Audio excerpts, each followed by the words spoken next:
लघु और सीमांत किसान हैं जिनकी एक सीमा दी गई है, एक 1.25 एकड़ और 2.5 एकड़। लघु और सीमांत किसानों को भी इसमें फार्म पॉइंट के लिए शामिल किया गया है। तो जैसे आप बता रहे हैं कि किसान राजी है और वो कह रहे हैं कि खेत बिगड़ जाएगा, तो आपको उनको बताना पड़ेगा कि खेत नहीं बिगड़ेगा। अभी मेरा नहीं है, मेरा कैमरा तो ये साहब का ही। अभी मैं आपको बता दूं जानकारी, 10 अगस्त तक एक बुक आ जाएगी फार्म पॉइंट की निर्देश का एजेंट साहब कलेक्टर तैयार करा रहे हैं कि मिशन मोड में काम चलेगा। एक अभियान रूप में पूरे जिले में फार्म पॉइंट तैयार होंगे और फार्म पॉइंट के क्या फायदे हैं, क्या नुकसान है। फार्म पॉइंट को हमने दूसरे विभागों के साथ, मछली पालन विभाग के साथ, फिशरी, हॉर्टिकल्चर, वानिकी, फॉरेस्ट, सब लोगों के साथ जोड़ दिया है। जो भी उनकी अनुदान की स्कीम होगी आपको समझाना पड़ेगा।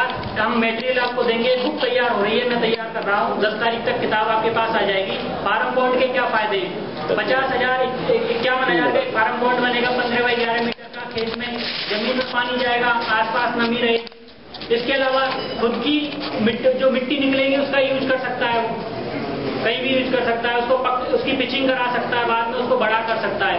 दूसरा, मछली पालन कर सकता है। वो मछली जो मत्स्य पालन विभाग है भरतपुर से, उसकी जो स्कीम है, जो अनुदान ग्रांट वो देते हैं, वो उस फार्म पॉइंट के आधार पर मिल जाएंगी।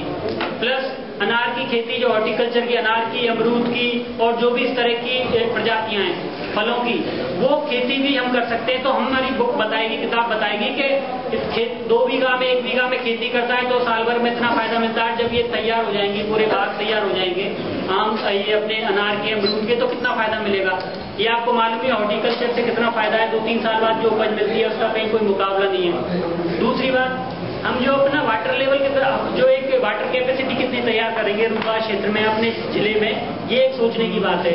हम फार्म पॉइंट के माध्यम से, खैर अभी तो खुद रहे हैं और आगे खुदेंगे, अगले साल जब बारिश होगी और जब पानी फार्म पॉइंट में 11x15 के इसमें भर जाएगा तो हम कितना एक रिचार्ज लेवल तैयार करेंगे, ये सोचने की बात है। हम धरती को क्या दे रहे हैं, ले ही ले रहे हैं। तो कलेक्टर साहब इस चीज को मिशन मोड में चला रहे हैं, तो आपकी जानकारी के लिए मैं बता रहा हूँ, ये एक बहुत अच्छी चीज है। हमारे पर्यावरण को, हमारे जल जंगल जमीन के लिए इस चीज को आगे बढ़ाने की जरूरत है। और आगे जो काम होंगे, व्यक्तिगत लाभार्थी जो नरेगा में प्रावधान है, लघु और सीमांत किसान भी इसमें जोड़ दिए, उनके लिए काम होंगे। फार्म पॉइंट एक मिशन मोड में चलेगा। तो जिनको ये भ्रांति है कि साहब हमारी तो जमीन खराब हो जाएगी, हम क्या करेंगे, हमारा तो खेत है, इतनी उपज करते हैं, वो सारी चीजें थोड़ी हमें समझानी पड़ेंगी उनको। और फार्म पॉइंट को हमें मतलब थोड़ा जिम्मेदारी से लेना पड़ेगा फार्म पॉइंट का काम। सर, हमने ये मैसेज दे दिया था कि अभी जिले में क्या राज्य सरकार ने कह दिया कि इनकी ओर में कई बार जब बैठक होती है तब इनको मैं निर्देशित किया जाता है। मैं एक आग्रह करना चाहूँगा कि सर कभी इनकी एक जॉइंट बैठक और ले रहे हैं, या ये जॉइंट में मिल रहे हैं पटवारी और ये मिले की तरह से मिलेगी तो नहीं है, जॉइंट मैच करो। 28 तारीख को हमारी पटवारी की मीटिंग है। 28 के बाद हम वहाँ भी ये फार्म पॉइंट का, जैसा आप बता रहे हैं ना, हम लोग भी इसे कलेक्टर साहब ने लोगों को निर्देश दिए थे, हम बता रहे हैं। जिससे कि फार्म पॉइंट अभी तक SC, ST और BPL तक सीमित था, लघु और सीमांत कृषक तक भी अब इसका विस्तार है।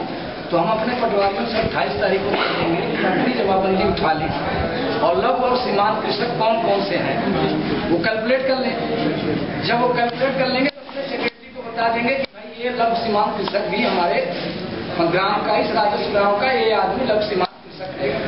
तो एक सूची तैयार हो जाएगी लघु सीमांत कृषकों की, लघु कृषक की और सीमांत कृषक की।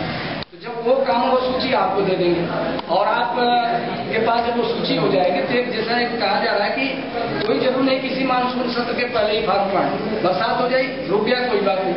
लेकिन कल जब अक्टूबर-नवंबर में खेत खाली हो तो फार्म पॉइंट के बारे में लोगों के मन में इतनी गहरी अवधारणा एक मिशन के रूप में, जैसे हमारे हम ले रही, आप में ले रही, ये 4 महीने बाद भी उनको लगे कि यार इस कार्तिक के महीने में भी चलो फार्म पॉइंट बनवा लें। और जैसा कि ये बार बार बात आ रही कि गवर्नमेंट के काम तो खत्म हो जाएंगे, सड़कें जितनी बननी होंगी बन जाएंगी, पोखर जितने घूमने होंगे घूम जाएंगे। नरेगा को अगर चलाना है तो व्यक्तिगत लाभार्थी योजना तक इसका विस्तार ले जाना होगा।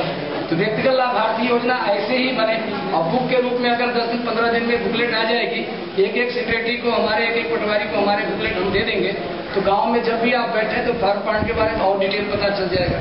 कुल मिला के 28 तारीख को हम लघु सीमांत कृषक की सूची बनवाने के लिए करेंगे।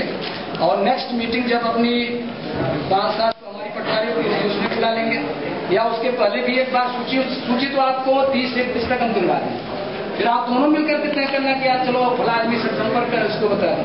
एस्टिमेट की हो सर।